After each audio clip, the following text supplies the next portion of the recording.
The Waterkeeper. The morning Raven Calloway showed up at the Harlan Falls Dam management office, the parking lot was already making a statement. Black SUVs with clean tires.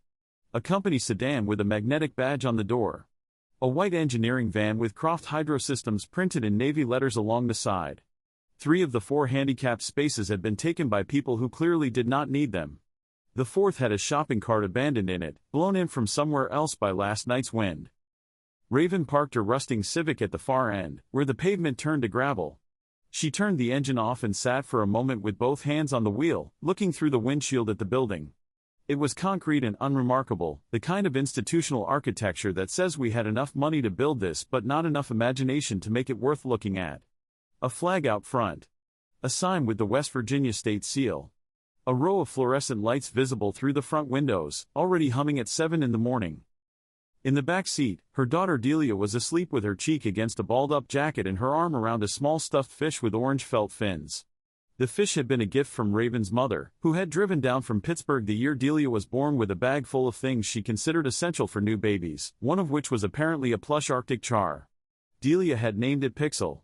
Pixel had been everywhere with them for 6 years, through 2 apartments, 1 rental house, 3 cities, and now a small town in West Virginia that Raven had chosen mostly because it had a good elementary school and low rent and sat within 20 miles of a dam she had been thinking about for 11 years.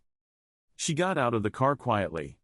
Opened the back door, freed the seatbelt, lifted Delia with the practiced efficiency of a person who has been carrying a child in and out of vehicles for years. Delia stirred. She said, "Mama." Raven said, "I got you." Delia went back to sleep against her shoulder, one arm still holding Pixel. They went in. The woman at the front desk was named Linda, as the placard said. Linda looked at Raven the way that Raven had spent the last 11 years getting used to people looking at her and still had not gotten used to, because some things you learn to carry without ever getting comfortable with the weight. The look traveled a familiar route, the jacket, denim with the sleeves cut off, revealing the tattoos that ran from both wrists to both shoulders. The boots, steel-toed, scuffed in the way of boots that had been used for actual work. The child sleeping against her shoulder. Then back to the tattoos, to the face, and then inward where some rapid and largely automatic calculation happened, the product of which was a professional smile that arrived about 2 seconds too late to be genuine. Linda said, "Can I help you?" Raven said she was the new contract maintenance worker, 3rd shift rotation, starting Monday. She had been told to pick up her paperwork and credentials today. Linda checked the screen. She checked it twice, slowly, in the way of someone who expects not to find something and is making sure. She said, "Calloway." "Yes." She printed something. She slid it across the counter without looking up. She said the pen was on the desk. There was no pen on the desk. Raven looked at the empty space where the pen was supposed to be. She looked at Linda, who was studying her screen with concentrated attention. Raven unzipped the top pocket of her jacket one-handed, still holding Delia with the other arm, and produced her own pen. She filled out the form standing at the counter.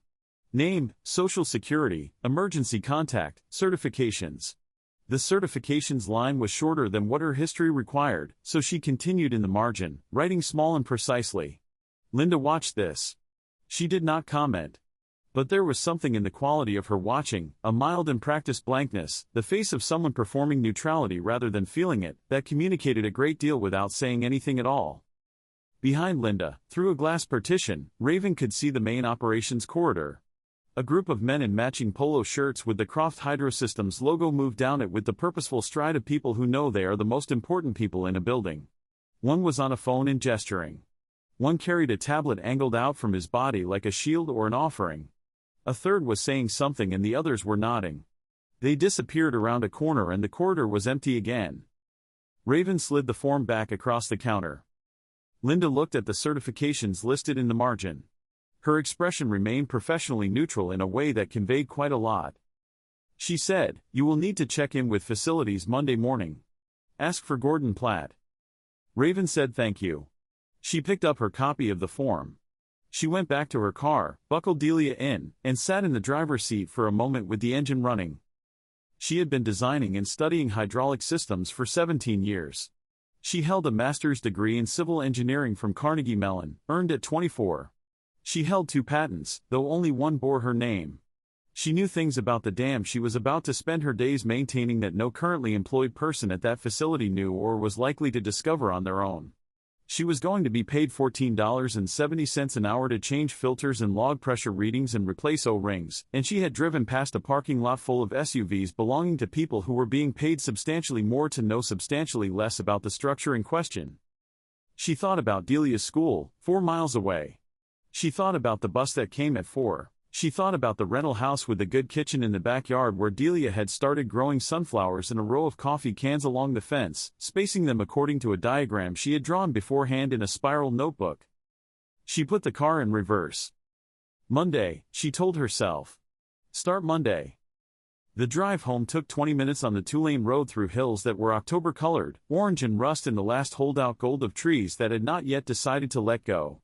She drove with the radio off. She liked quiet. She always had. Raven had grown up in Pittsburgh in a house where quiet was a resource, something you extracted from the edges of the day when no one else was awake. Her father was a steelworker, her mother worked hospital admissions. 4 children in a 3-bedroom house. Quiet was what you got when you stayed up past everyone else, reading by flashlight under the covers, or when you sat on the back steps in the early morning with the neighborhood still sleeping and let your mind run at whatever problem was currently most interesting to you. The problem that interested her, from about age 12, was water. How it moved. What it did to structures. How structures survived it or failed to. She had grown up near the Monongahela and she thought about that river the way some children think about a specific animal, obsessively and with great attention to detail. She drew flood maps in notebooks she kept under her bed. She researched the Johnstown flood, which had killed more than 2,000 people in 1889, and then researched every flood that had not killed anyone because the engineers had done their work correctly, and those second stories interested her more. They were harder to find. They did not make the history books the way failures did. But they were there if you looked. She went to Carnegie Mellon on a partial scholarship and 3 part-time jobs. She excelled. She was not the loudest voice in any classroom, but she was consistently the one whose calculations the professors used as example solutions, the one whose project reports other students asked to look at. She had learned early to let the work speak because she had also learned early that some rooms made the speaking harder, depending on who was doing it. She was a black woman with a preference for jeans and the habit, formed in graduate school and never broken, of showing up her forearms wherever she went. The civil engineering world had its conference rooms, and those conference rooms had their habits of attention, and she had made her peace with those habits the way you make peace with the weather, not by arguing with it, but by preparing for it and moving through it anyway. After her degree she worked 2 years at a county public works department in Pennsylvania, doing unglamorous infrastructure work, the kind that keeps roads from flooding and retention ponds from overflowing, work that nobody celebrates because when it is done right nothing happens, and that is precisely the point. She was good at it. She was very good at it. She started taking freelance design consulting work on the side. In 2009, through a contact at the county, she was brought in to consult on a hydraulic infrastructure renovation in West Virginia. The Harlan Falls Dam was due for a major overhaul of its secondary pressure release system. The system installed in 1989 was outdated. Its mechanical failsafes had aging components. The digital control architecture predated modern integration standards. The county engaged Croft Hydrosystems to lead the project. Croft Hydrosystems subcontracted the design work to a handful of consultants. One of them was Raven Calloway, 25 years old, working freelance out of a 1-bedroom apartment in Pittsburgh, exceptional in ways that the engagement letter did not capture. She spent 14 months on it. She designed a secondary pressure release architecture that integrated with the dam's existing physical infrastructure while modernizing the control logic. She built in 3 layers of redundancy. She designed a thermal compensation layer for the valve actuators so that the wide seasonal temperature swing in the West Virginia highlands would not affect release timing. She created what she called the T7 Auxiliary Baseline Register, a subdirectory within the control firmware that would allow the system to recalibrate against updated intake capacity figures without requiring a full software replacement. Every component was documented. The design package she submitted in November 2010 was 312 pages, plus 40 pages of appendices. She was proud of it. She was 26 years old and she had built something she was genuinely proud of, the kind of pride that is not about other people seeing the work but about knowing the work is right, is complete, is built to hold. What happened next happened slowly, the way institutional wrongs often happen. Not in a single moment she could point to. Not with a speech or a confrontation or even a clear decision. There was a contract she signed in January 2011, when Croft Hydrosystems formalized the implementation engagement. The contract assigned all intellectual property rights associated with the implementation to the contracting firm. The relevant clause was in paragraph 14, subsection C. She had read it. She had read the whole contract. She had interpreted the clause as applying to the physical installation work, not to the design she had already submitted. She had not had a lawyer review it. She had not had the money for a lawyer. She had needed the next payment to cover rent. She had signed. The implementation went forward through 2011. The implementation team had questions and she answered them, mostly by email, mostly with a man named Desmond Park who was a good engineer and asked good questions and communicated respectfully and never gave her any particular difficulty. She answered his questions thoroughly. She wanted the system built correctly. The system was installed. The dam's secondary pressure release architecture was updated. It worked. In April 2012, the engineering report was published in a federal infrastructure journal. Croft Hydrosystems was listed as the design firm. Bradley Croft was listed as primary author. The acknowledgement section thanks several unnamed subcontractors for their contributions to the implementation phase. Raven Calloway's name appeared nowhere. She found out because a former classmate emailed her the link and said, "Is this the Harlan project you were working on a couple years back?" And she had read it and recognized every sentence. Every diagram. Every annotation choice. The particular way she had labeled the valve sequencing protocol, which she had developed over 3 weeks and labeled in a way she had never seen anyone else use. It was there. With someone else's name at the top. She called the journal. She called the Federal Infrastructure Office. She eventually called a lawyer, one who worked on a payment plan and who told her what the contract clause meant and how enforceable it was. She filed a formal complaint with the Engineering Licensing Board in North Carolina, where Croft's firm was registered. The board reviewed the complaint. The review took 14 months. The determination, when it came, was that the IP assignment clause was a valid contractual instrument and that absent documentary evidence of a separate agreement on attribution, the board could not find a violation of licensing standards. By then Delia was a year old. By then Raven had spent everything she had set aside for certifications and equipment on legal fees. By then she was tired in the deep way, the way that is different from needing sleep and takes longer to address. She moved to West Virginia. The cost of living was lower. She needed to rebuild. She took maintenance contracts wherever she could find them. And she kept the notebook. The notebook had started as a working record of the Harlan Falls design. Over the following years it became a record of everything she knew, every observation, every calculation, every margin note from every structure she worked on. It was the one thing she trusted completely, because she had written every word of it herself and it could not be reassigned in paragraph 14, subsection C. The cover was brown leather, soft from handling. The handwriting inside was very small and very precise, the kind that develops in people who have a great deal to say and limited space to say it in. On the inside front cover she had written, sometime in her second year of graduate school, a line she had found in a structural engineering text and kept ever since: "A structure does not fail because the water is strong. It fails because the design did not account for how strong the water would become." She had read that line many times over 11 years. On the hard days, particularly. She carried the notebook in her chest pocket on Monday morning when she walked through the door of the Harlan Falls facility for the first time as an employee. Gordon Platt, the facility manager, met her at the check-in desk. He was a tall man in his early 50s, thin in the way of someone who is too busy to eat at regular intervals, with the particular quality of harried attention that develops in people who are managing more responsibilities than one person should reasonably hold. He had 12 maintenance staff, half part-time. He had a dam that was 65% through its service life. He had a repair budget that had been reduced 3 times in 4 years. He had a team from Croft Hydrosystems somewhere on site doing an assessment he had been told was routine, and he had the low-grade anxiety of someone who has been reassured of something and not quite believed the reassurance. He looked at Raven. His eyes went to the tattoos briefly, the same assessment Linda had made, but briefer, and he moved on to her face with the directness of a man who was trying to be fair and mostly succeeded at it, which put him ahead of most. He said, "You are the new third shift." She said yes. He said, "Your file shows hydraulic and mechanical maintenance certifications." She said yes. He said, "Good. The last 3 people on third shift treated the maintenance logs like optional reading. I need someone who understands that the logs are not paperwork, they are the record." She said, "Without accurate records, you are flying blind. The logs are the institutional memory of the system." He blinked. He said, "Yes. Exactly that."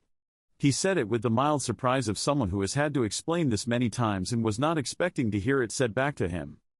He showed her around. The operations center, with its banks of monitors and the central situation table with the touchscreen surface that someone had covered in coffee mug rings.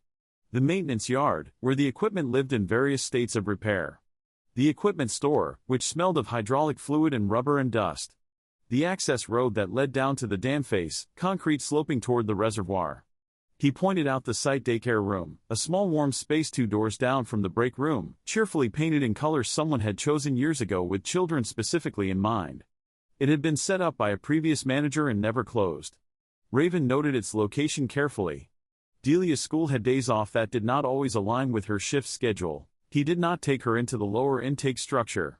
He said it was currently restricted because the Croft team was in the middle of their assessment, and he would get her badge for access once they cleared out. She nodded and said nothing. She started her shift. She logged pressures. She inspected filters. She replaced 2 O-rings on the secondary intake valve housing and wrote in her maintenance log that the housing showed signs of thermal stress inconsistent with a properly compensated actuator system. She phrased it precisely: anomalous surface stress patterning on valve actuator housing consistent with repeated thermal cycling above design tolerance range. Recommend inspection of thermal compensation components. She filed the report and went home. She did the same the following week. And the week after. The maintenance reports were reviewed by her shift supervisor, a young man named Tyler who had been on the job for 8 months and who reviewed the reports the way some people review the terms and conditions of a software agreement, initialing them to confirm he had seen them without engaging with what they said. Nothing was escalated. Nothing came back to her. She kept writing the observations. In her notebook, in parallel, she kept a more detailed record, the kind of detail the official log forms did not have space for, not because anyone had decided to leave it out but because the forms had been designed by someone who did not fully understand what questions needed to be asked about this particular system.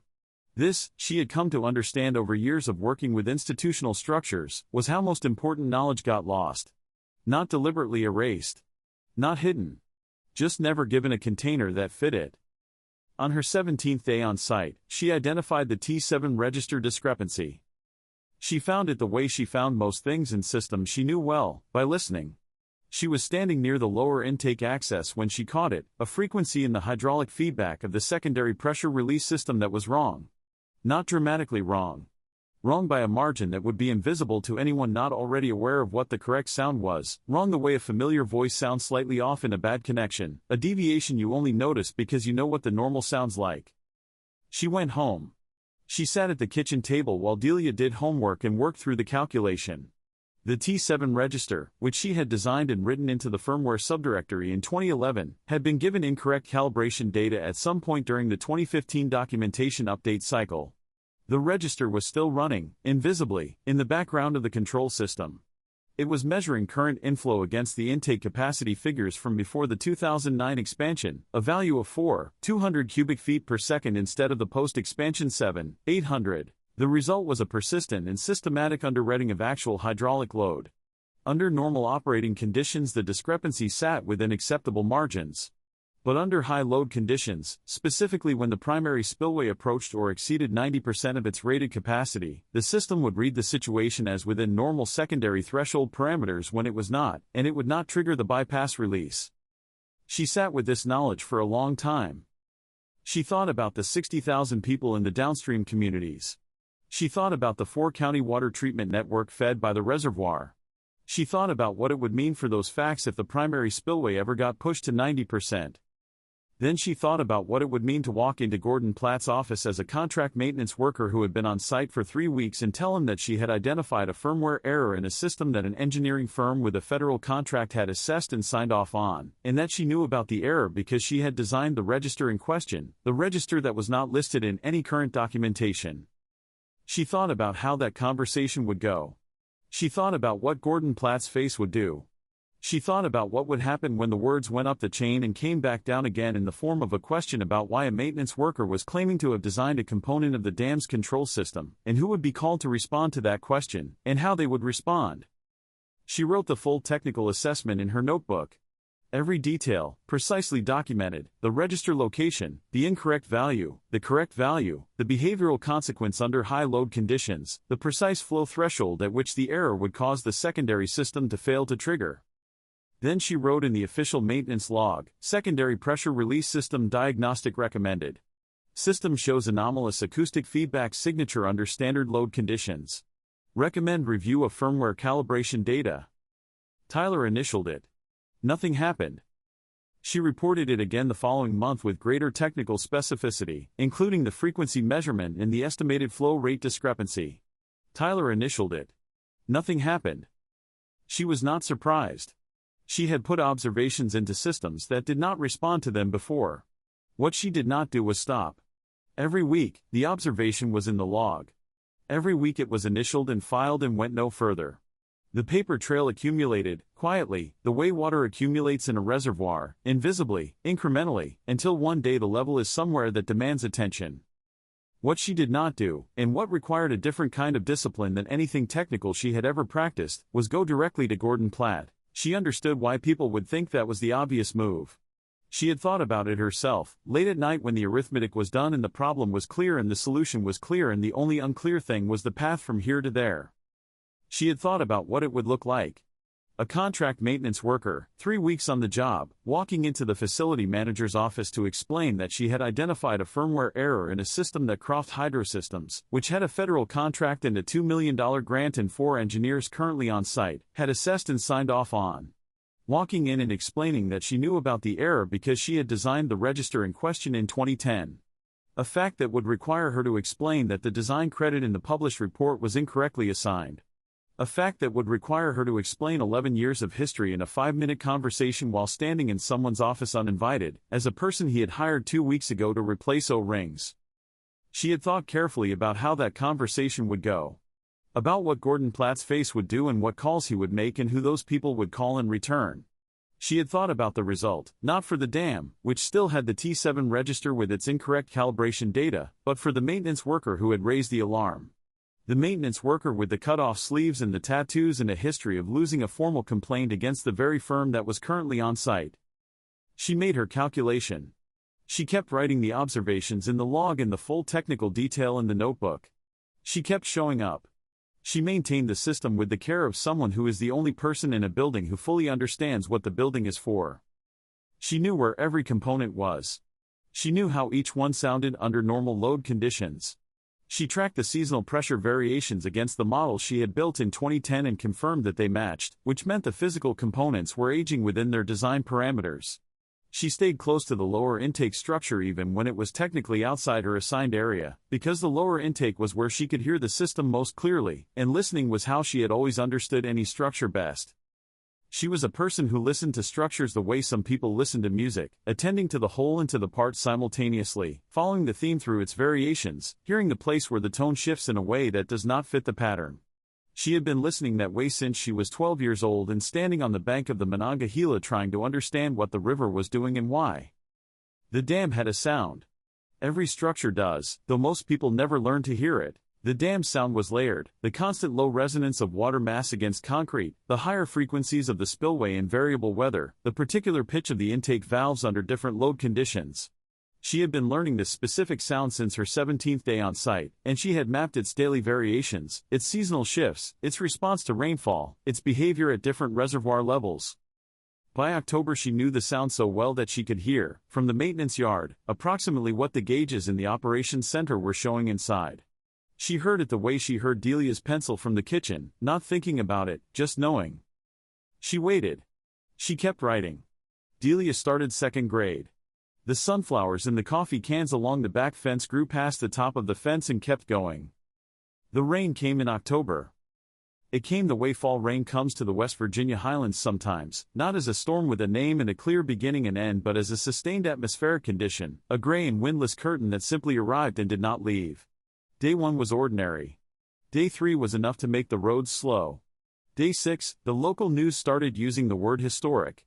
Day 9, the reservoir behind Harlan Falls had climbed 7 feet above seasonal baseline and the automated monitoring system sent its first escalation flag to the operations center. Day 11 was a Tuesday. The primary spillway registered 81% capacity at 6 in the morning. By 7:30 it was 84.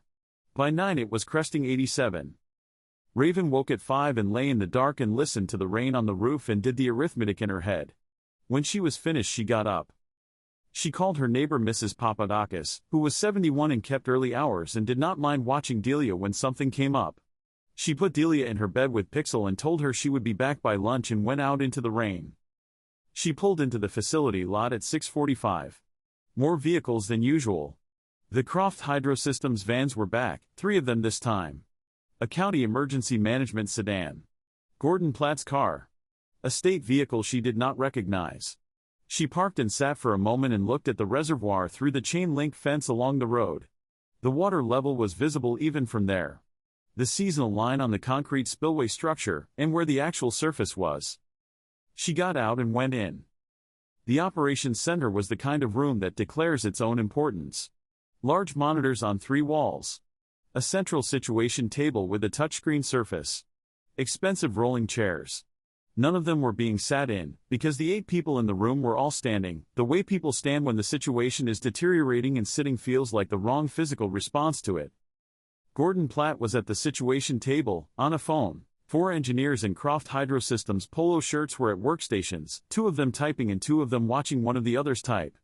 A woman in county emergency management khaki stood near the window with her arms crossed and a radio on her belt. A man from the state she did not recognize stood near the door eating a protein bar with the absent expression of someone running on their second wind.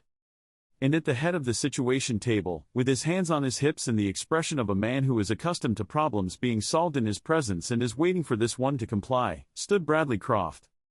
She had never met him. She had seen his photograph on the Croft Hydrosystems website, where he was listed as CEO and principal engineer in a headshot that conveyed the particular confidence of a person who has never been made to doubt his right to occupy the center of a frame. She recognized him immediately. He had not yet looked at her.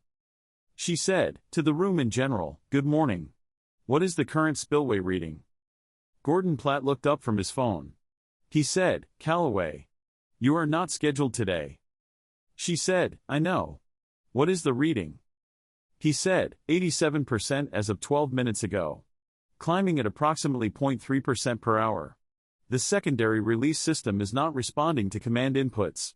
His voice had the particular flat quality of a man who has been awake since 4 in the morning and is now delivering information he does not want to be delivering. He said, "We have the Croft team on it. They have been running diagnostics since 6. She said, "I know why it is not responding." She walked into the room. The nearest Croft engineer, who had the focused and slightly frantic expression of a capable person who has been working a problem without resolution for several hours, looked up from his laptop. He was in his early 30s, with the particular tidiness of someone who had dressed for a different kind of day and had not yet processed that the day had become something else. His name, she would learn later, was Desmond Park. He said, "Who are you?" She said, "Third shift maintenance. I need to see the relay control terminal." He said, "Ma'am, we have a full engineering team working this issue." She said, "And the secondary system is still closed." His mouth tightened. He did not have an answer to that because it was simply true. She walked past him toward the relay terminal on the left side of the room. A second Croft engineer, younger, moved to intercept her. He said, "Hey, hold on. That terminal is part of our active diagnostic setup." She said, "I am not going to damage your diagnostic setup. I am going to show you what is wrong with the system." He said, "We have credentialed engineers on this." He said it in the way of someone who has decided that credentials are the relevant variable and is not yet aware that the relevant variable is something else. She did not answer him. She moved around him. Bradley Croft said, "Excuse me." His voice was different from the younger engineers. It was the voice of someone who is accustomed to a room reorganizing itself in response to that sound. It worked on most rooms. She stopped. She turned. He looked at her the way he had not yet looked at anyone else in the room, with a completeness that made the assessment it was performing entirely visible to anyone paying attention. The jacket with the cut-off sleeves. The tattoos running from both wrists up both arms, black line equations and handwriting so small they looked, at a distance, like some kind of decorative pattern but were not. The maintenance badge. The boots. His face moved through this inventory and then settled into an expression that was not hostile and was not welcoming and was simply closed. He said, "I am not sure we have been introduced. This room is restricted to authorized personnel during an active incident response." She said, "I have site authorization. I am third shift maintenance." He said, "I see." He said it in the way people say "I see" when they mean yes, but without relevance. He said, "I appreciate you coming in. That kind of dedication is exactly what this facility needs. But we have a team of credentialed engineers from my firm who have been working this problem for 3 hours with the full suite of diagnostic tools. What we need right now is to give them the space to do their work without additional variables being introduced into the situation." He said it pleasantly. He was very good at pleasant. Pleasantness was the most efficient register he had. It communicated dismissal while making the dismissal impossible to call out directly without appearing unreasonable. A glass wall that looked like open air. She had been walking into glass walls like that for 20 years and the specific sensation of it had not changed, only her relationship to what came after. She said, "The system has been running with an incorrect baseline calibration value for 4 years. I know where it is, I know what the correct value is, and I know how to change it. The spillway is at 87% and your engineers have not found the problem in 3 hours because the problem is not visible in the current documentation." One of the younger Croft engineers said, "We have the full documentation." She said, "You have the 2015 revision. The component you need is not in the 2015 revision." He said, "Then it does not exist in the current system." She said, "That is an assumption, and it is incorrect." The county emergency management officer, who had been watching this from near the window with the expression of someone whose patience had been calibrated against an actual emergency timeline, said, "We are at 87% and rising and I have 60,000 people downstream. I have a pre-staging decision to make in the next 45 minutes and I need information to make it. If anyone in this room has information relevant to the secondary system failure, I want to hear it now." The word anyone was not accidental. There was a silence. Bradley Croft looked at the officer. He looked at Desmond Park, who had stopped typing and was now looking at Raven with a quality of attention that was different from the younger engineers, more open, more analytical. He looked at the spillway gauge on the main monitor, which read 87.2. Then he looked at Raven. He said, "Fine. If you have a specific hypothesis about the source of the failure, please demonstrate it." The word hypothesis carried weight she was meant to feel. It was a framing device. It classified what she had as a guess, as a perhaps, as something not yet in the category of knowledge. It put her on the same level as the diagnostic approaches that had failed for 3 hours. She noted it. She did not address it directly. She simply walked to the relay control terminal. The younger engineer said, "Wait, she cannot just." Desmond Park said, "Let her." Everyone looked at him. He was looking at his laptop with an expression that was not quite readable but was clearly no longer the expression of someone who was certain of the ground he was standing on. He said again, "Let her work." He said it quietly, to himself as much as to the room. She sat at the relay control terminal. She navigated through the current interface, the 2015 version, 4 menus deep, then typed directly into the command line because the function she needed was not accessible through the graphical menu. The cursor moved into a subdirectory that did not appear in any visual element of the standard interface. She pulled up the T7 register. She turned the monitor toward the room. The value on screen was 4,200 cubic feet per second. Nobody spoke.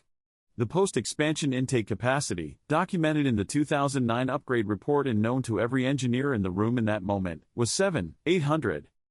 She pulled up the 2009 expansion engineering report from the Federal Archive. She found the correct baseline figure. She entered it into the T7 register.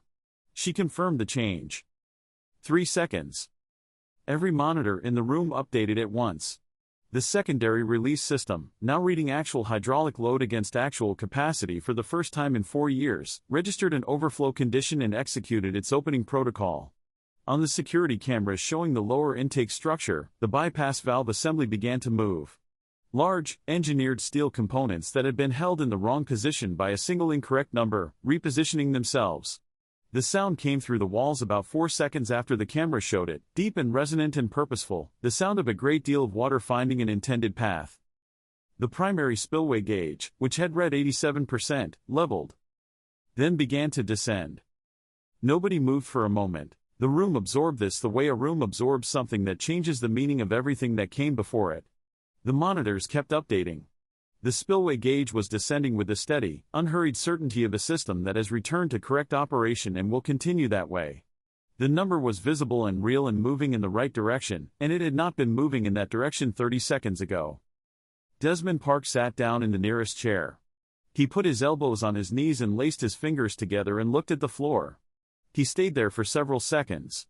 The expression on his face was the expression of an engineer who has just understood the full shape of something he was part of, not just the immediate problem but the whole structure of it, how it had come to exist, what it meant that it had existed without being visible. He was tracing it backward and the tracing was not comfortable. One of the other Croft engineers exhaled through his teeth. The youngest one was still looking at the terminal screen where the subdirectory Raven had opened was still visible, the T7 register and its now corrected value. He was looking at it the way someone looks at a proof of something they had believed impossible. The state man near the door had stopped eating his protein bar. He was looking at the monitor bank with the expression of someone calculating what this morning was going to mean for the rest of his day. The county emergency management officer pressed 2 fingers to the bridge of her nose, closed her eyes briefly, and when she opened them she was already picking up her radio to report that the crisis had been resolved, that the pre-staging order could be stood down, that the downstream communities could be informed that the situation was under control. Her voice on the radio was level and professional and did not reveal anything about the 4 hours she had just spent. Bradley Croft stood at the head of the situation table with his hands clasped behind his back. His face was doing nothing. His face was very good at doing nothing, she had observed from the moment she walked in, but the quality of the nothing had changed. It was now the face of a man who has just heard a sound he did not want to hear and is in the process of deciding what to do with the fact that he heard it, and everyone in the room and he himself could see him making that decision, and the usual smooth surface of the decision-making process was not as smooth as it normally was. Raven stood from the terminal. She straightened the rolling chair, aligning it precisely with the edge of the workstation the way she aligned everything, out of habit, out of the ingrained understanding that a workspace kept in order is a workspace that does not introduce variables. She looked at the spillway gauge one more time, confirming the descent rate. She confirmed the descent trajectory against the calculation she had done in her head on the drive-in that morning. The numbers matched.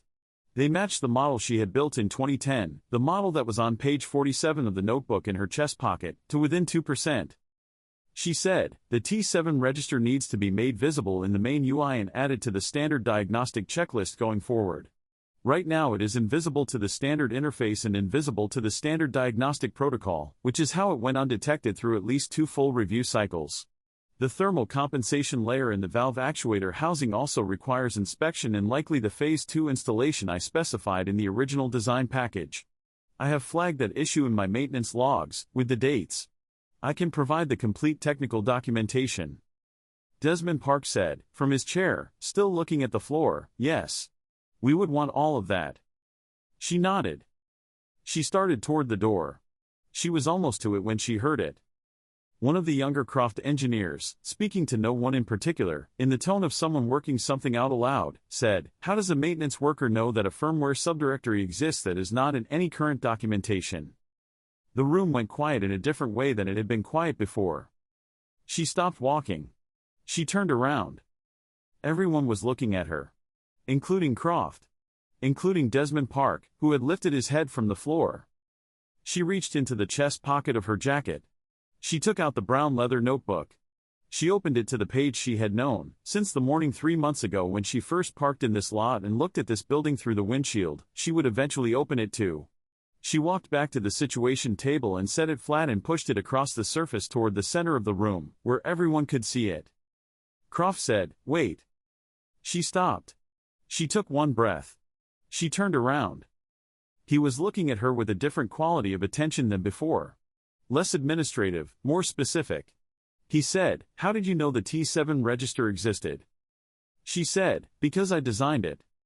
The room was completely silent. The bypass channel outside kept doing what it had been built to do. Croft said, that is not possible. The secondary pressure release system is a Croft Hydrosystems design. The documentation attributes the full design work to my firm. She reached into the chest pocket of her jacket. She took out the brown leather notebook. She opened it to the page she had known, since the morning 3 months ago when she had first parked in this lot and looked at this building, she would eventually open it too. She set it flat on the situation table and pushed it toward him. He looked at it. Desmond Park stood from his chair and came to look at it. The page was dated October 14, 2010. The full architecture of the secondary pressure release system was there, drawn in her handwriting with a precision that required leaning close to read the annotations. Every component. Every relay pathway. Every register. The T7 auxiliary baseline register was labeled and described, with a note in the margin: secondary calibration override for post-expansion intake volumes, install in firmware subdirectory, escalate to documentation in Phase 3 review. Desmond Park turned several pages. He looked at the diagram for the valve sequencing protocol. He looked at it for a long time. He said, "This is the source architecture. This is where all of it came from." "Yes," she said. He said, "You drew this." She said, "I designed it. I submitted a 312-page design package to the Federal Infrastructure Office in November of 2010 under my own name. Your firm was contracted to implement it in January of 2011. The published report from 2012 credited your firm for the design. My name does not appear in it anywhere." Desmond Park said, "I did not know that." "I know," she said. It was a statement with no performance in it. Simply a fact she was offering alongside the other facts. Croft said nothing. His face had a quality she had not seen in any photograph of him. The quality of a screen from which the signal has been cut. Present but empty.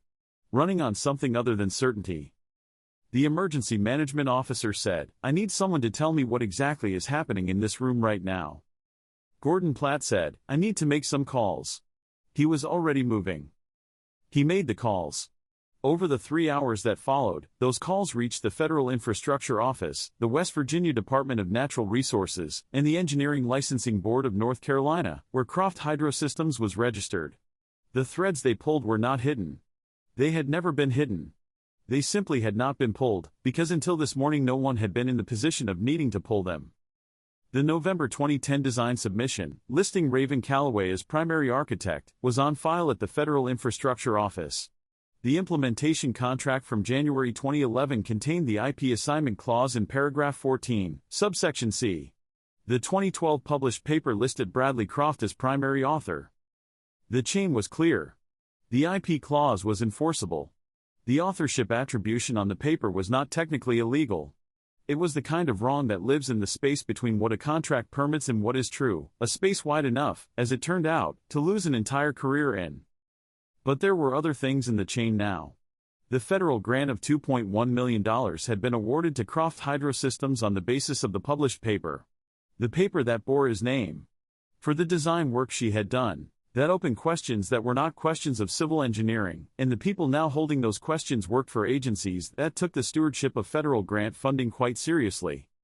While Gordon Platt made his calls and the Croft team sat at their workstations in the kind of stillness that follows a floor dropping out from underneath a room, Raven was in the small break room off the main corridor. Someone had brought her coffee, setting it on the table without comment or eye contact, and she found this sufficient. She had texted Mrs. Papadakis to say she would be longer than expected. She was reading from the back section of the notebook, the pages that were less structured, less technical, more in the nature of notes she had written to herself over 11 years in the margins of other things. There was a knock at 40 minutes. Desmond Park came in. He closed the door behind him and stood near it. He did not sit, which communicated clearly that this was not a scheduled conversation but something he had needed to do and had come to do directly. He said, "I accessed the firm archives from my laptop while you were in here. The November 2010 design submission is there, complete. I read it. It took me about 20 minutes to read enough to understand what I was looking at. Your margin annotations appear verbatim on pages that were incorporated directly into our working drawings. I recognize the annotation style before I read the name on the cover sheet. I did not know the attribution history of this design. I want to be completely clear about that." She said, "I believe you." He said, "I came on in February of 2011. The design package was presented to me as the firm's work product, originated and owned by the firm. I had no reason to question that at the time." She said, "I know. The people who do a wrong thing and the people who inherit its consequences are not always the same people. That distinction is important." He said, "When I was running the diagnostic this morning, there was a point, about 2 hours in, where I started to feel like something was wrong with the shape of the problem. Like the problem was designed in a way I did not have the blueprint for. I could see all the components, but I could not see the logic that connected them. That is unusual for me. She said, because the logic was in a document you had not been given. He said, yes. He was quiet for a moment. He said, I keep thinking about the T7 register. About the fact that it is designed to be a backstop. The whole point of it is to exist in a subdirectory where it continues to run even if the main interface fails or loses its calibration. It is the thing that was supposed to save the system if everything else went wrong. And it was the thing that nobody knew existed. She said, that is correct. I designed it specifically to be resilient to the kinds of documentation drift that happen when systems get updated over time. The register was supposed to be the thing that could not be lost. And it was lost, not because it stopped existing, but because nobody was told it was there. He said, how did you maintain this facility for 3 months, knowing all of this, and report it only through the standard log channels? She said, because the water does not care about the argument. 60,000 people downstream. 4 counties of water treatment. Those facts exist independently of whether anyone knows my name or acknowledges my work. I stayed because someone who understands this system at the level I understand it should be the one maintaining it. The alternative was to leave and have it maintained by someone who did not know the T7 register was there. He said, but you knew the register had incorrect calibration data. You knew that under high load conditions the secondary system would fail to trigger. You reported it in the maintenance logs and the logs went no further than an initials. You knew what the consequence could be and you stayed. She said, yes. He said, that required a great deal of confidence in the math. She said, I wrote the math. I knew the math was right. The question was never the math. The question was whether the conditions would reach the threshold while I was still in a position to act. I was prepared for when they did. He was quiet again. He said, there is something I want to say and I want to say it directly. She said, go ahead. He said, I walked past you in the hallway this morning when I came in. Before the situation room. You were standing near the check-in area and I walked past you and I registered you as maintenance and I went into the operations center. And then 45 minutes later you walked into that room and told me exactly what was wrong with the system I had been staring at for 3 hours. She said, yes. He said, I want to name that directly because I think it deserves to be named. Not as a self-flagellation. As an accurate account of what happened. She said, I appreciate that. He said, the firm archives also show that the thermal compensation layer and the redundant sensor array from your Phase 2 specifications were never built. Those are components that would have detected the T7 register drift and flagged it automatically. If they had been built, this morning would not have happened. She said, correct. He said, I want to discuss those with you, if you are willing. What they would require, what it would take to implement them now. I am going to make a case internally for the full Phase 2 and 3 build. She said, contact me when you are ready. She picked up her coffee. She said, you are a good engineer, Mr. Park. You have been working with an incomplete picture. I want you to know that the gaps were not in your analysis. They were in the information you were given. He looked at her. He said, thank you. He said it the way someone says something they mean precisely, without performance. He left. 40 minutes later Gordon Platt came in. He was a man who had passed through several different kinds of exhaustion in a single day and had arrived somewhere on the far side of them, a place that had the quality of a cleared space. He sat down across from her. He said, I want to be honest with you about several things. She said, all right. He said, I did not know any of this history when I hired you. I reviewed your maintenance certifications and your work experience and I hired you for the position. I did not look further. She said, I did not expect you to. I applied for the job because my daughter's school is 4 miles from here and the shift schedule works with their bus times. The history was my own business. He said, the maintenance logs. I went back through all of yours from your first week. You have been flagging the thermal stress issue in the valve housing since September. You flagged the acoustic anomaly in October with enough technical specificity that it should have been escalated immediately. It went as far as Tyler's initials and stopped. That is a failure in the reporting structure, and that failure is mine. I should have had a system that brought observations of that specificity to my desk directly. She said, yes. She let it sit there without reducing it. He had said it clearly and she let it stay at full size. He said, I am going to review your maintenance logs personally going forward. And I am going to put you in contact with the state engineering liaison, because there are documentation corrections that need to happen and I want to facilitate that process in whatever way I can from this office. She said, I would appreciate that. He said, one more thing. Croft wants to speak with you privately. You are not obligated to. I want to be absolutely clear about that. She thought about it. She thought about what she had to say and what room it needed to be said in. She said, I will speak with him. They met in the conference room at the end of the hall. It was beige and functionally furnished and had a plastic plant in the corner with a fine coat of dust on every leaf. Croft was sitting when she came in. His suit jacket was on the back of the chair. Without it he looked like a somewhat different version of himself, a version with the visible fatigue of a man whose usual methods have not worked today and who has not yet assembled a replacement approach. She sat across from him. She set the notebook on the table between them, closed, and rested one hand on it. He said, I owe you an explanation. She said, you owe me several things. An explanation is not the most important one on the list. He said, the IP assignment clause. My firm's legal team drafted it. We have used a version of it in every subcontract for years. I signed off on the contract. I believed it was standard industry language. She said, the clause may be standard. What is also standard, and what your firm did not do, is ensure that the person who created the design being contracted was honestly attributed in the published work. You published a paper that presented my design as your firm's intellectual product. That paper was cited 43 times in subsequent engineering literature. It was the basis for a federal grant of $2.1 million. Those are the facts. The explanation does not change them. He said, I understand that. She said, do you? He did not answer. She had not expected him to. She said, I am not interested in the explanation, Mr. Croft. I am interested in two things. She reached into the notebook and removed a single folded sheet of paper. She opened it on the table between them.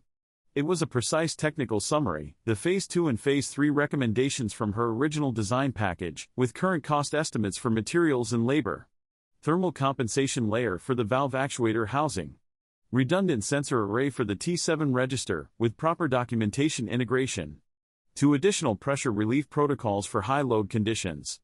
Updated firmware documentation that made the subdirectory structure visible and auditable. At the bottom of the page was a total. $492,000.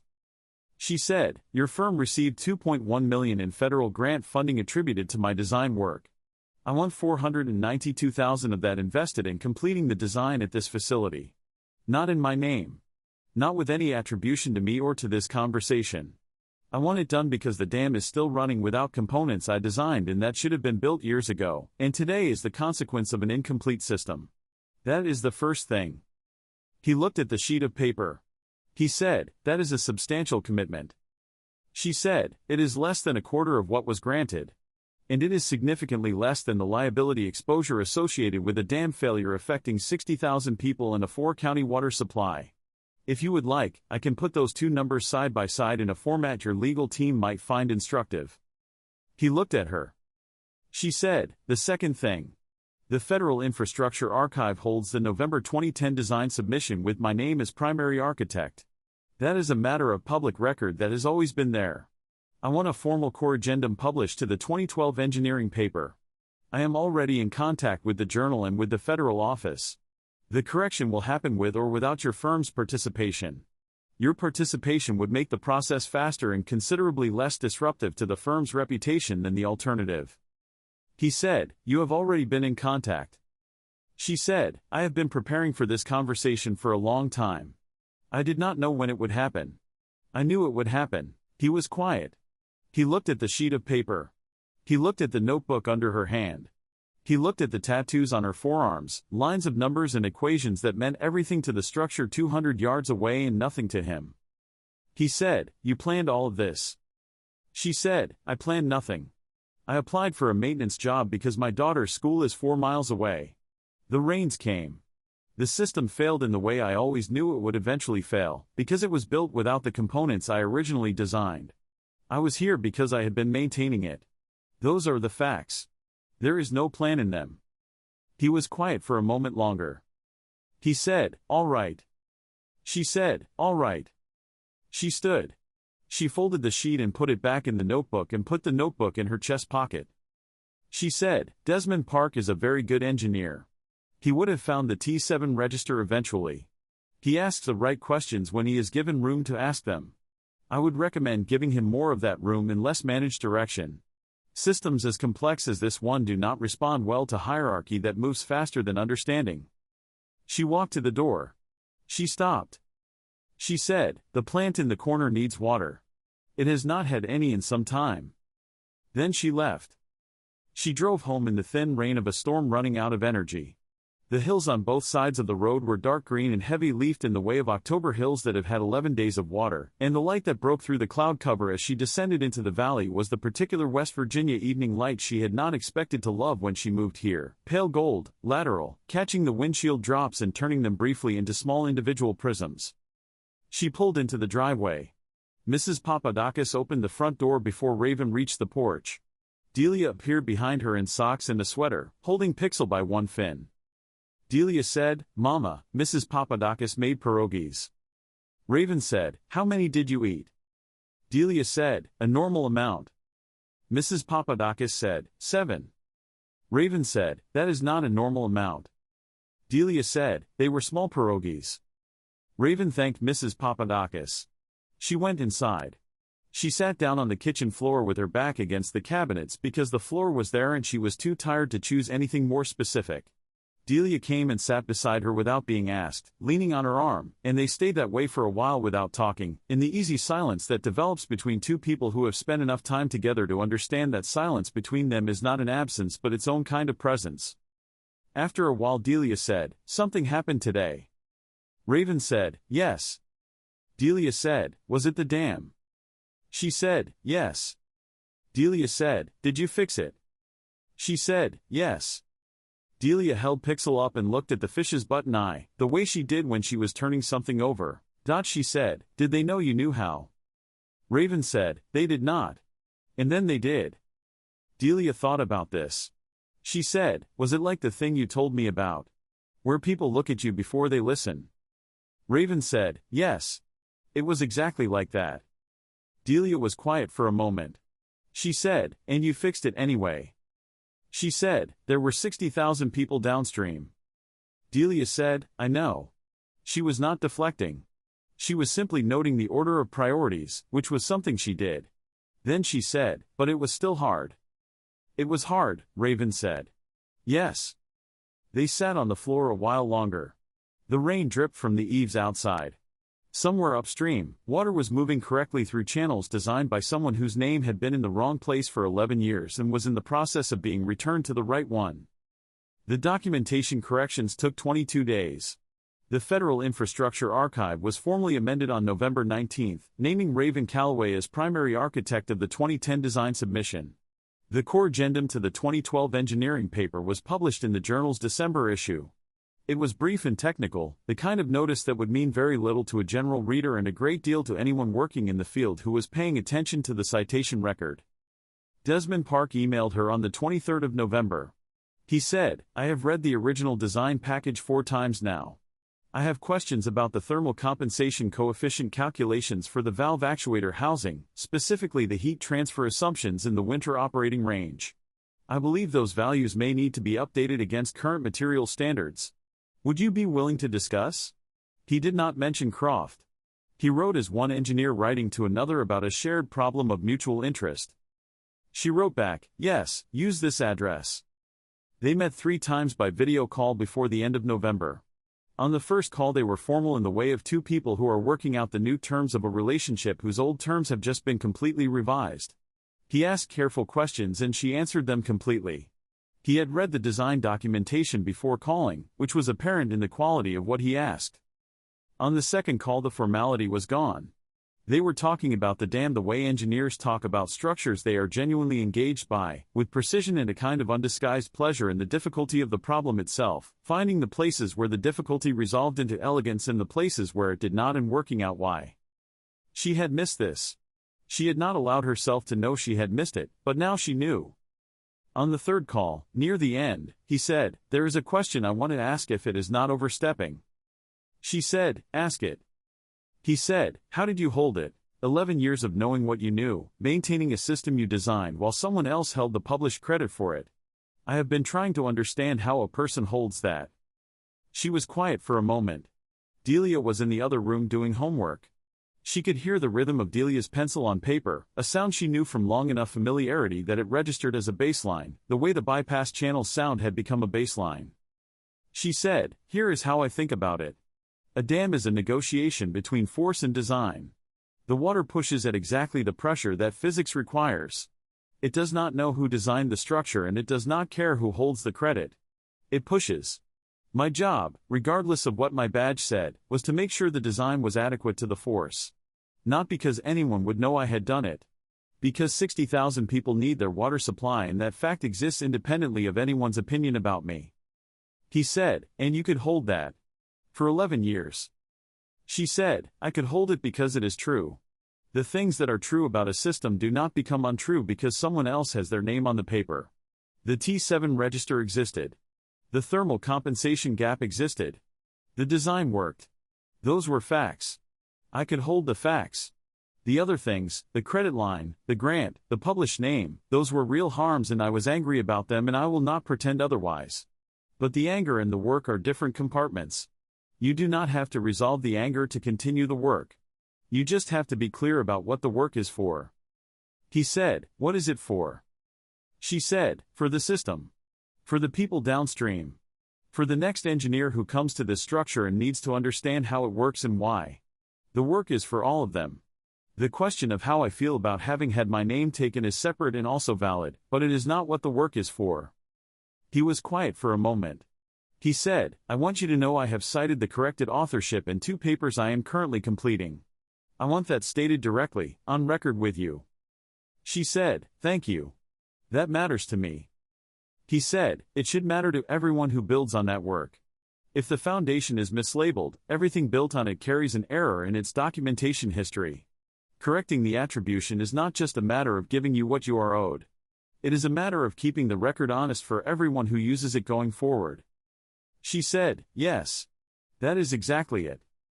They agreed on a schedule for the Phase 2 consultation. He said goodnight. She closed the laptop and sat for a moment in the quiet kitchen, listening to the pencil. Delia appeared in the doorway. She said, "Were you talking about the dam again?" Raven said, "Yes." Delia said, "Is it going to be right now?" "The dam." She said, "It is getting there. The parts that should have been built years ago are going to be built now." Delia said, "Because of today." She said, "Because of today and 11 years before today and everything that was in the notebook." Delia thought about this. She said, "So the notebook was the thing that made it possible. Because without the notebook there was no proof." She said, "Without the notebook there was no record. Without the record there was no proof. Without the proof there was no correction. The notebook was the container that everything else depended on." Delia said, "I want to keep a notebook like that." She said, "You already have 3. Delia said, "I mean a serious one. A real one." She said, "The serious one starts whenever you decide it does. Go finish your homework." The Phase 2 implementation was formally approved in late February. The funding came through a contract revision that Bradley Croft had agreed to, after what Gordon Platt described as a productive though not comfortable series of conversations. The thermal compensation layer. The redundant sensor array. The 2 additional pressure relief protocols. The firmware documentation update that made the subdirectory structure auditable. Everything that had been marked Phase 2 in her original package and left unrealized. Raven was contracted as lead design consultant on the implementation. The billing rate was substantially different from $14.70 an hour. She kept the maintenance contract as well, because the dam still needed its maintenance performed by someone who understood it. On the first genuinely warm Saturday in March she drove up to the dam with Delia. Not for work. Just to walk the access road in the spring light and see the reservoir at its normal level, lower than October had pushed it, the hills around it going pale green and tentative, the green of things deciding whether the cold was really finished.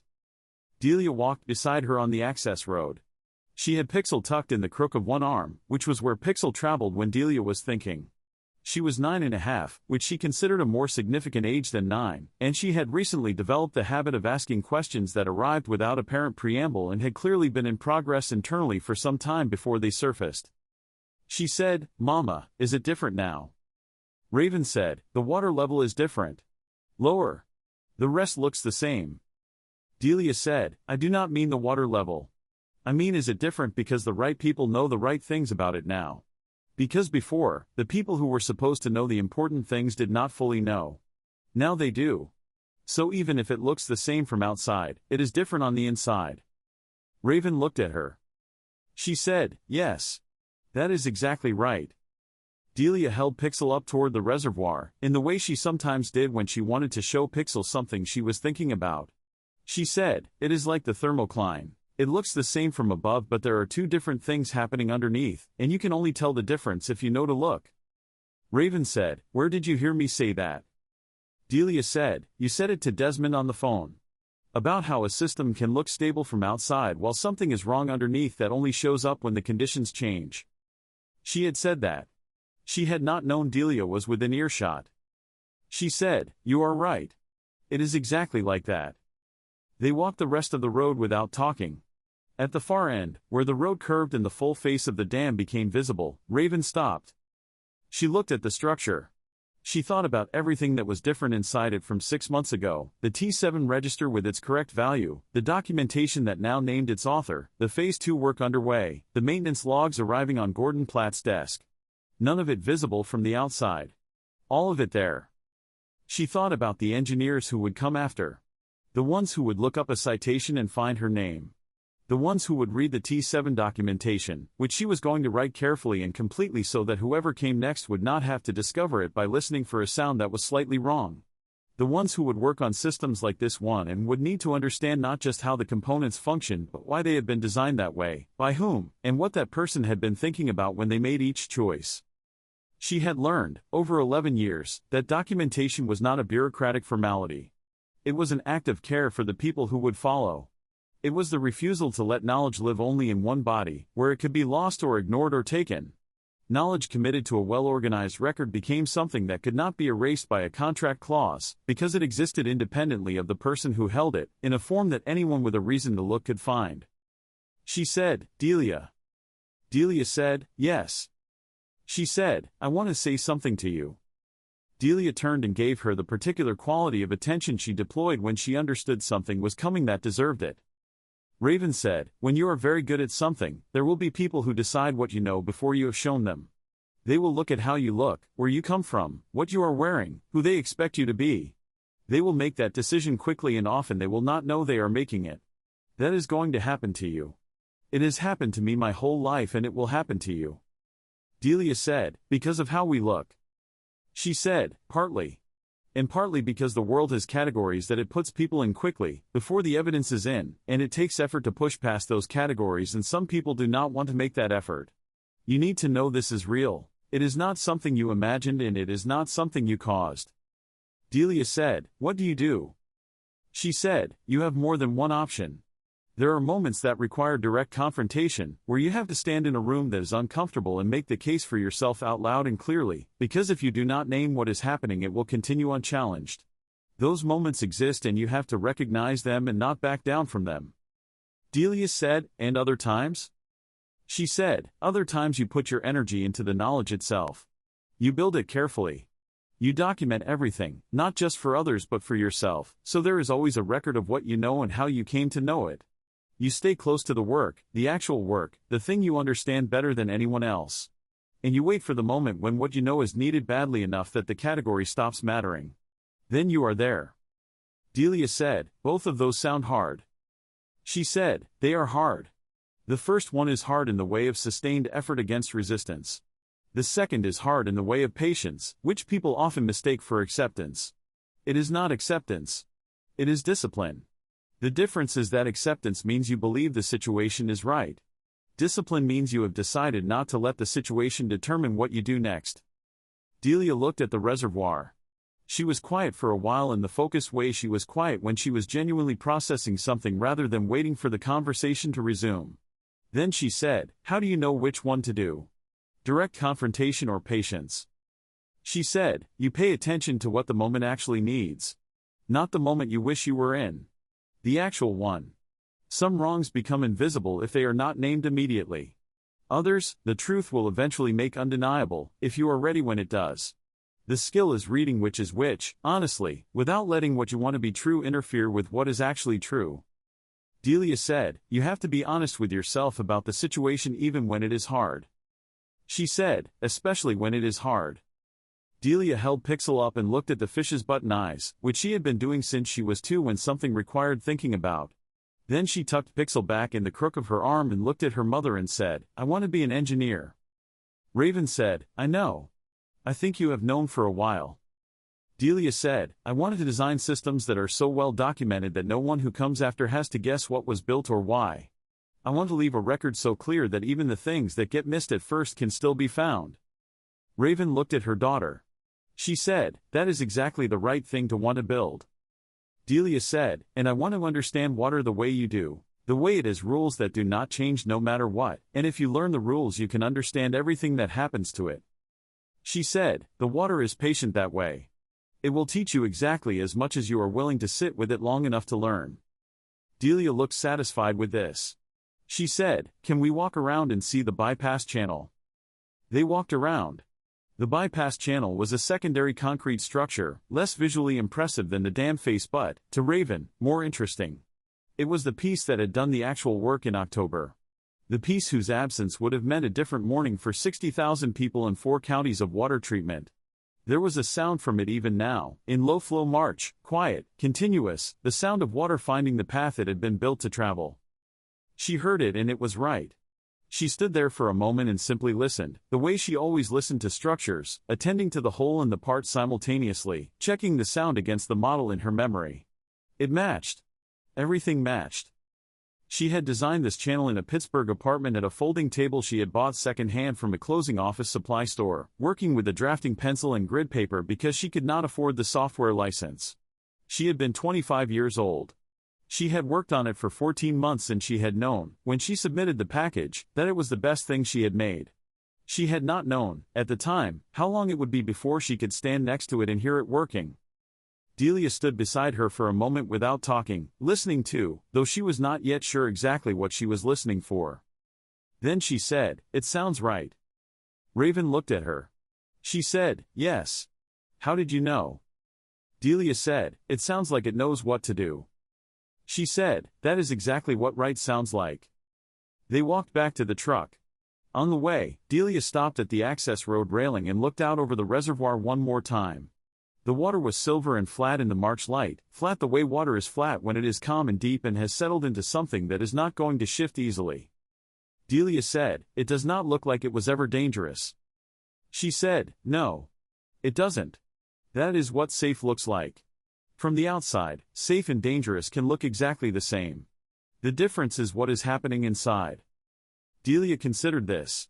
She said, like the thermocline. She said, like the thermocline. She made a note in the notebook when they got back to the truck. In the back section, the less structured pages. She wrote, Delia wants to learn the water.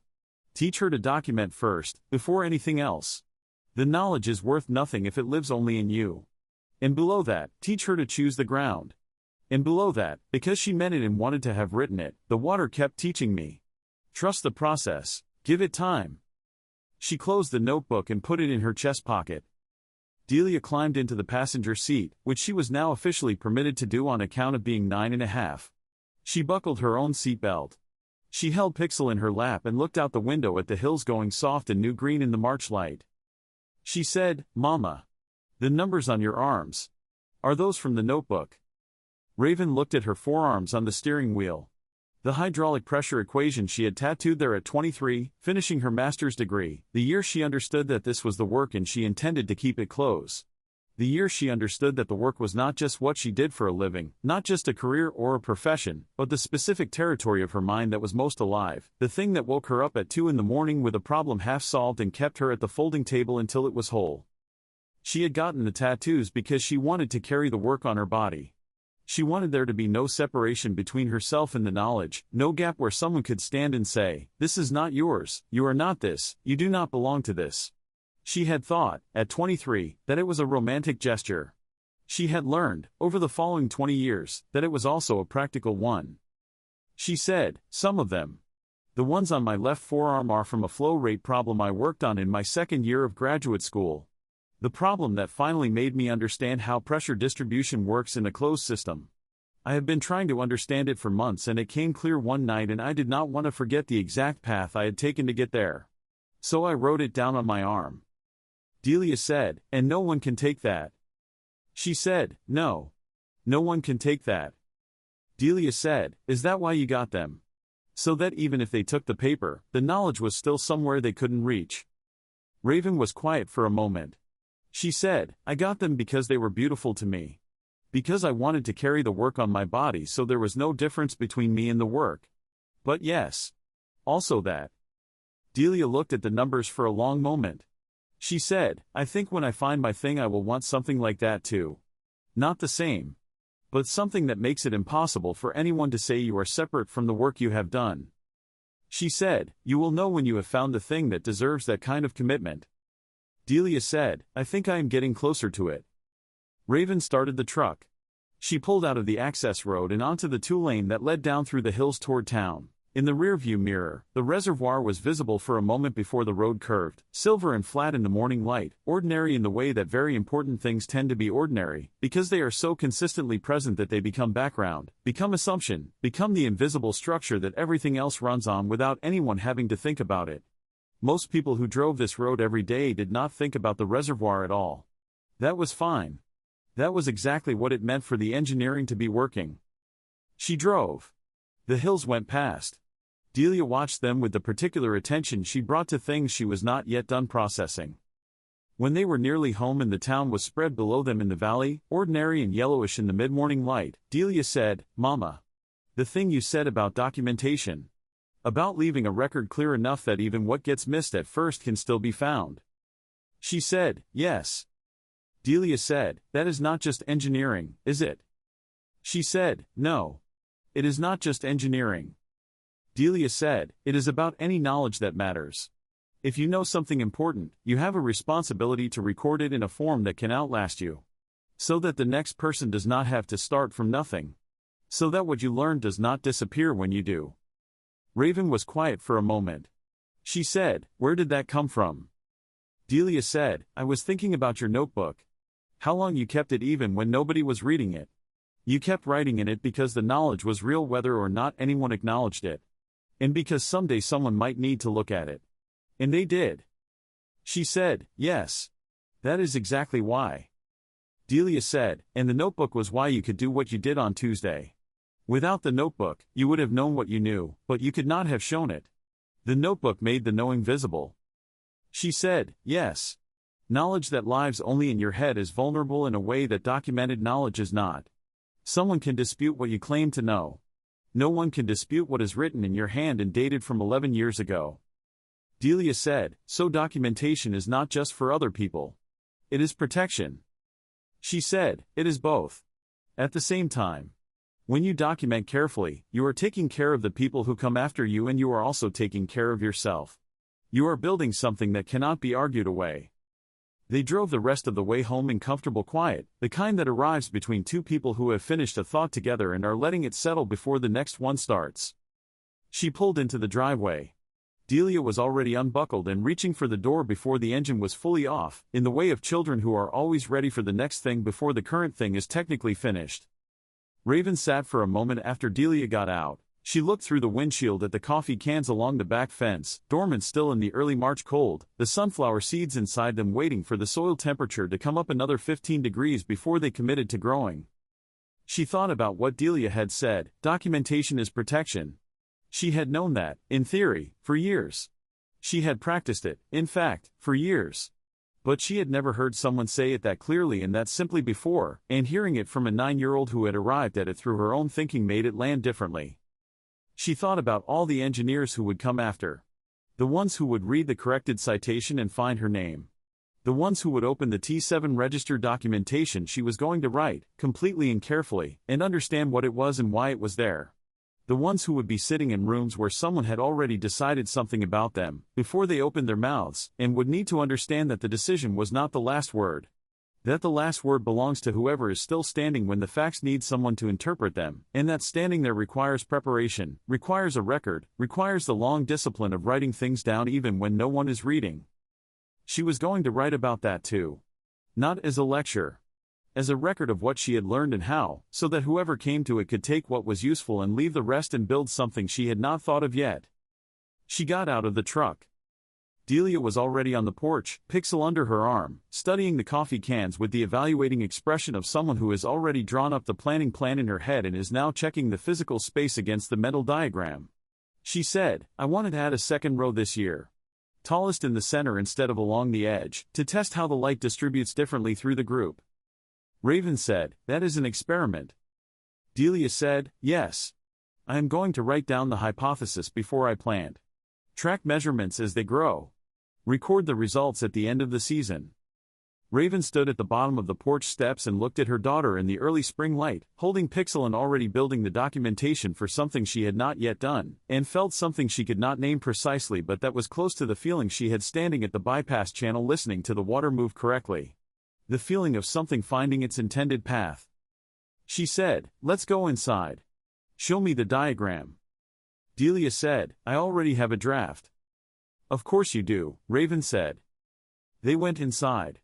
The door closed behind them. The hills beyond the back fence were pale and new in the March light, the kind of green that is still deciding how green it wants to become.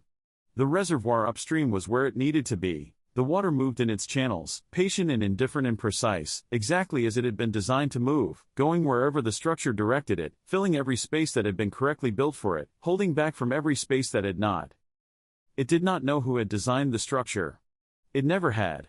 It knew only the shape of what had been built for it, and it filled that shape completely, and it held.